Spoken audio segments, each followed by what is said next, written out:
Welcome to math resolution में मैं Shivam sir आपका स्वागत करता हूं। अगर अभी तक आपने मेरे चैनल मैथ रिसोल्यूशन को सब्सक्राइब नहीं किया तो सब्सक्राइब करिए, साथ ही साथ इस चैनल को शेयर भी कीजिए जिससे हर एक व्यक्ति तक ये वीडियो पहुंच सके। और अगर अभी तक आपको मेरे अगर लाइक नहीं किया है तो लाइक कीजिए, साथ ही साथ इस चैनल में कमेंट करना मत भूलिएगा अगर कोई भी प्रॉब्लम्स आपको आती है। मैंने पहली ही क्लास में क्लास 9th के RS अग्रवाल में बताया है कि होल नंबर क्या होता है, नेचुरल नंबर क्या होता है और इंटीजर्स क्या होता है। उसके बाद मैंने रेशनल नंबर के विषय में बहुत डिटेल से बताया कि रेशनल नंबर होता क्या है, अगर दो संख्याओं के बीच रेशनल नंबर निकालना है तो कैसे। उसके बाद 3 मेथड्स भी इस वीडियो में प्रीवियस वीडियोज में बताए हैं, अगर वो नहीं देखा तो डिस्क्रिप्शन बॉक्स में जाकर जरूर देखिएगा। और साथ ही साथ मैंने रेशनलाइजेशन को भी बहुत डिटेल से समझाया है। इसके प्रीवियस वीडियो में 5 से 6 वीडियो में रेशनलाइजेशन को बेस से लगाकर हार्ड लेवल तक के सवाल लिए हैं। अगर आप उन वीडियोस को नहीं देखा अभी तक तो जरूर देखिए। और आज मैं एक नया टॉपिक नंबर सिस्टम का last exercise RS Agarwal NCERT दोनों में जो लास्ट टॉपिक है उसका नाम है लॉ ऑफ एक्सपोनेंट। आज हम उसके नियम और कुछ बेसिक सवाल की चर्चा करेंगे। अगर अभी तक आपने लाइक नहीं किया तो लाइक कीजिए, सब्सक्राइब नहीं किया सब्सक्राइब कीजिए। मैथ रिसोल्यूशन से इसी तरह जुड़े रहिए, इसी तरह के वीडियो आपको समय समय पर मिलते रहेंगे। आइए देखते हैं। जैसे पहला फार्मूला क्या होता है, a की पावर m मल्टीप्लाई a की पावर n। अगर बेस ये कहलाता है, पावर ऊपर कहलाती है। पहली बात तो आप यही समझिए, जो ये ऊपर m लगा है और n लगा है ये पावर है, और नीचे जो लगा होता है उसे हम बेस कहते हैं। अगर बेस सेम है और पावर डिफरेंट है और मल्टीप्लाई के रूप में दिया है तो बेस सेम होने के कारण a लिख जाएगा और ऊपर वाली घात आपस में जुड़ जाएगी। ये फार्मूला बना। ये फार्मूला आप कॉमन रूप से ही बना सकते हैं, अगर मैं समझा रहा हूं आपको रटने की कोई आवश्यकता नहीं है।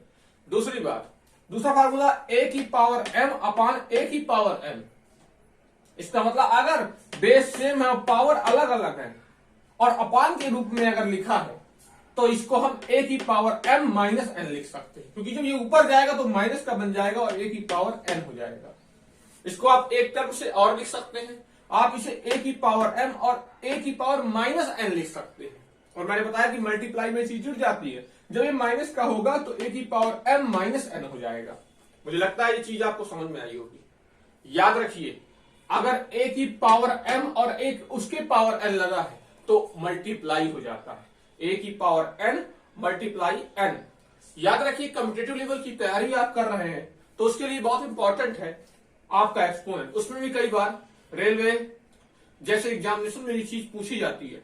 याद रखिएगा मेरी एक कॉन्सेप्ट को कि अगर कितनी भी पावर कोई भी संख्या के लिखी हो उन सब का मल्टीप्लाई हो जाता है। अगर बाय द वे यहां पर a की पावर m और m की पावर n और n की पावर o और o की पावर p लगा होता तो ये पूरे फंक्शन मल्टीप्लाई में चले जाते ऊपर ऊपर, m n o p के रूप में आ जाता a की पावर में। इस चीज को भी आप ध्यान रखिएगा।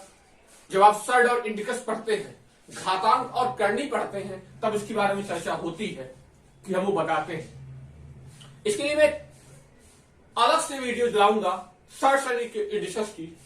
आगे के कुछ वीडियोज में उन पर चर्चा होगी, लेकिन क्लास 9th के इस टॉपिक्स को समझने से पहले आप कॉन्सेप्ट को समझिए कि आप कर सकते हैं। कि फार्मूला ऐसे बन गया। आइए देखते हैं कि आगे एक फार्मूला बना। अगर आपकी बेस अलग अलग है, पावर सेम है, तो याद रखिएगा बेस का गुणा हो जाता है, पावर बिल्कुल लग जाती है उसके ऊपर। इसका मतलब यही होता है कि a मल्टीप्लाई अगर 2 की पावर 3 है और 3 की पावर 2 है, अथवा 2 की पावर 3 है और 3 की पावर 3 है, तो हम करेंगे क्या, 2 का मल्टीप्लाई 3 में कर देंगे, 6 आ जाएगा, और 6 की पावर 3 जब करेंगे तो 216 आ जाएगा। अर्थात बेस आपके अलग होने से पावर सेम हो तो बेस का मल्टीप्लाई हो जाता है और पावर वही रह जाती है। इस चीज को भी आप समझिए। इसका फार्मूला यह हुआ कि a की पावर m मल्टीप्लाई b की पावर m तो equal to a into b की पावर m। मुझे लगता है ये बात आपको समझ में आई होगी। आइए आगे कुछ देखते हैं। अगर बेस आपके अलग अलग है और डिवाइड में पावर दिया है तो आप इसको किस रूप में लिख सकते हैं। इसको आप लिख सकते हैं कि a की पावर m अपान b की पावर m। कर्म के रूप में आगे भी हम समझेंगे। अभी आपको कुछ ऐसे सवाल मिलेंगे जो रूट सिस्टम में होंगे आगे चलकर, उनकी मैं चर्चा करूंगा कि रूट सिस्टम कैसे आगे आ जाता है। सवालों से ही आपको क्लियरिफिकेशन में पूरा दूंगा।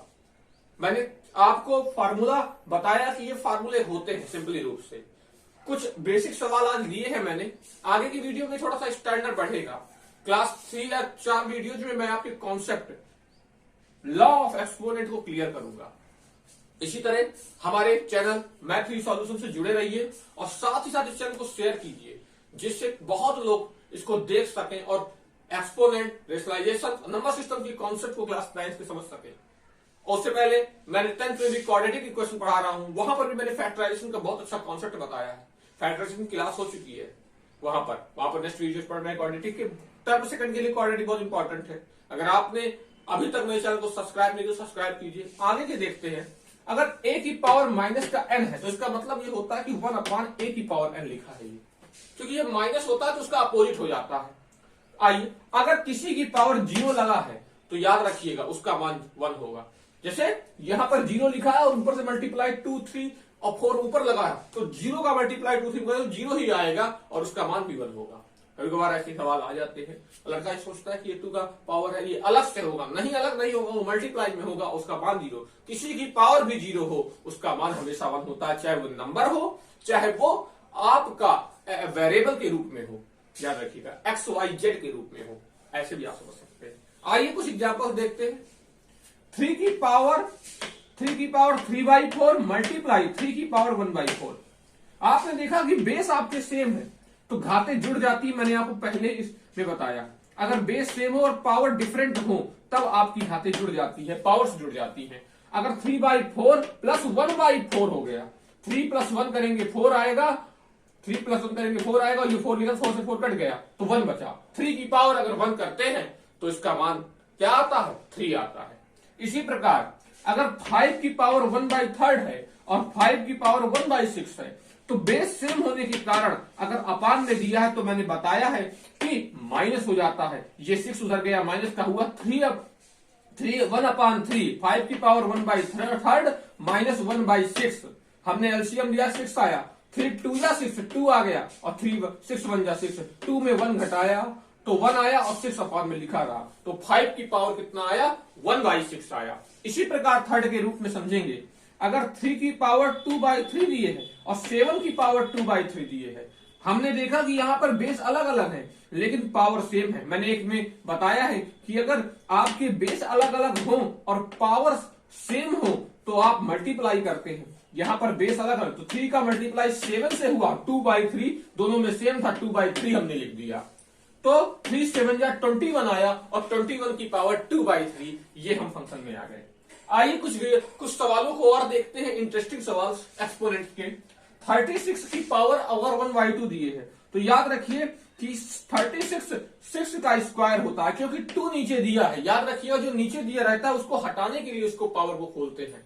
अगर डिवाइड हो रहा है तो की बात है, 6 का स्क्वायर करेंगे हम तो 36 आएगा और 1/2 लिखा था, 2 से 2 कट गया, 6 की पावर 1 बचा तो 6 बराबर 6 की पावर 1 जो होता है वो 6 होता है। अगले सवाल में भी आप देख सकते हैं 64 की पावर 1/3। अगर 4 का क्यूब करते हैं तो 64 आता है, तो 4 का क्यूब करेंगे, 4 4 जा 16 और 16 4 जा 64। तो हमने समझा कि 3 से 3 कटा, 4 1 बचा तो 3 1 यहां पर हो गया, 3 1 जा 3, 3 1 जा 3, 3 से 3 कट गया तो 4 की पावर 1 आया और 4 की पावर, किसी की पावर अगर 1 लिखा हुआ है तो वही संख्या आ जाती है, यहां पर 4 आ गया। इसी प्रकार 32 की पावर 1/5। अगर 2 की पावर आप 5 करें तो आपका 5 कट जाएगा, 5 से 5 कटा, 1 बचा, 2 की पावर 1 हमेशा 2 होता है। मुझे लगता है इस तरह के सवाल आपको समझ में आ गए जो नीचे की टर्म को। आगे कुछ सवाल देखिए, जैसे 16 की पावर 3/2 है। अब इस 2 को हटाना है तो अगर मैं 4 का स्क्वायर करूं, 4 4 16 तो 4 का स्क्वायर मल्टीप्लाई 3/2, 4 हमने 2 से 2 काट दिया, 2 1 जा 2, 2 1 जा 2 कट गया तो 1 का 3 से मल्टीप्लाई 3 आया, 4 की पावर 3 करेंगे 64 आएगा, जो हमने यहां निकाला था। बात समझ में आपको आई होगी। इसी आधार पर 27 की पावर 2/3 करना है तो 27 को हम 3 का स्क्वायर क्यूब करें अगर तो हमारा आ जाएगा, अर्थात 3 3 जा 9 और 9 3 जा 27 होता है। 3 का क्यूब 2/3 लिखा, 3 से 3 कट गया, 2 बचा। 3 का स्क्वायर कितना होता है? 9 होता है, हमने 9 निकाल लिया। इसी प्रकार अगर 125 की पावर माइनस का 1/3 दिए है, तो अगर हमें 5 का स्क्वायर कर दूं, मतलब कि 5 का क्यूब कर दूं तो 125, 5 25 और 25 5 क्या होता है 125। तो 5 का क्यूब आया 1/3, एक क्यूब कर दो, 3 से 3 कट गया, यहां पर माइनस का 1 बचा। जब इनवर्स में कोई पावर लिखी संख्या है तो वो 1/5 रिवर्स के रूप में होती है, उल्टी होती है, तो हम 5 इनवर्स को लिख सकते हैं 1/5।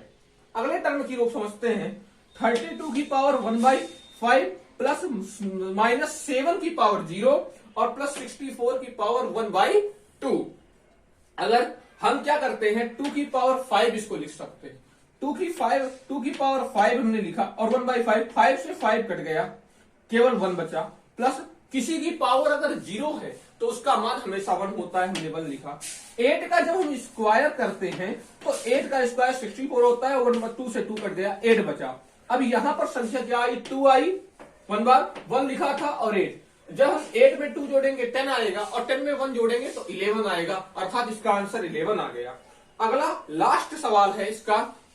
अगर कोई भी चीज आपको नहीं समझ में अभी तक आई तो आप जरूर कमेंट कीजिएगा कि सर हमें ये चीज नहीं समझ, दोबारा समझा दीजिए, मैं समझा दूंगा आपको। अगर अभी तक आप मेरे चैनल मैथ रिसोल्यूशन को सब्सक्राइब नहीं किया तो सब्सक्राइब कीजिए, साथ ही साथ इस चैनल को शेयर कीजिए अधिक से अधिक और लाइक करना मत भूलिएगा। आइए देखते हैं नेक्स्ट सवाल को, जो इसका लास्ट है इस वीडियो का। 64/125 की पावर माइनस का 2/3। अगर मैं 4/5 का क्यूब लिख दूं, क्योंकि 4 4 क्या होता है 16 और 16 4 64। इसी प्रकार 5 का क्यूब करें तो 125। तो 4/5 का क्यूब 3 हुआ और माइनस का 2/3, 3 से 3 कट गया, तो 4/5 की पावर -2। तो हम इसे उल्टा जब कर देंगे तो 5/4 का स्क्वायर आएगा। 5 का स्क्वायर 25 और 4 का स्क्वायर 16, 25/16 इसका आंसर आ गया। आपको मुझे लगता है ये चीज समझ में आई होगी। अगर समझ में आई है और पसंद आई है तो लाइक कीजिए, साथ ही साथ अभी तक आपने मैथ रिसोल्यूशन को सब्सक्राइब नहीं किया तो सब्सक्राइब जरूर करना और शेयर करना इस चैनल को। अगर कोई कॉन्सेप्ट समझ में नहीं आता तो कमेंट करना मत भूलिएगा। Thank you. 12 मिनट की वीडियो बन गई।